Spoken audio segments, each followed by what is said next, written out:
Donald Trump makes his second trip to Europe as president. But it's his upcoming meeting with Russian President Vladimir Putin that could overshadow the international G20 summit.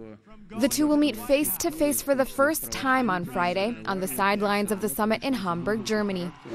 The Russians have been vocal about their enthusiasm, but the meeting comes amid heightened tensions over Russian meddling in the 2016 presidential campaign and an ongoing FBI investigation into whether Trump's associates colluded with Russia. Do you have any doubt that Russian interference is driven by Putin himself?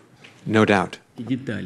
Putin, for his part, has denied the country engaged in hacking or election interference. Lawmakers and even some within Trump's own administration are wary of how the interactions between the two leaders will play out. My guess is that President Putin will walk in that door with a very specific agenda in mind, and President Trump needs to be prepared to handle that.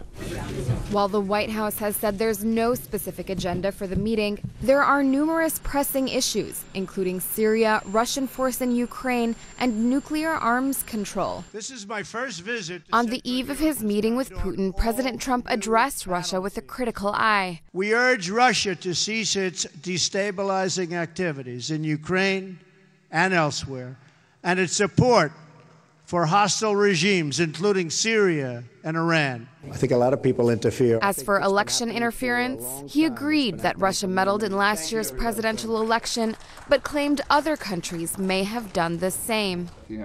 Stephen Pfeiffer, who is the former U.S. ambassador to Ukraine, now with the Brookings Institution, says Trump needs to address election meddling head-on. President Trump has to say something to President Putin. He has to say, you know, this can't be repeated, there will be consequences. And I'm not sure President Trump will say that. While Moscow's hopes that the U.S. might lift the sanctions on Russia have withered, for Putin it's an opportunity to ease Russia's tensions with the West, something that seemed more promising before the election. What's wrong with having Russia work with us instead of always fighting? Donald Trump is saying that he wants to shift to a deeper, more solid level of relationship with Russia. And from our point of view, how can we not welcome that? In addition to whatever is discussed between Trump and Putin, their mannerisms and body language will be closely scrutinized. One of the cautions to the president should be, you're going to be on camera, think about the image. And the image shouldn't be one of sort of snarling hostility, you know, but somebody who's very serious, that we have some serious issues to discuss. And that, unfortunately, on some of these issues, the relationship is an adversarial relationship.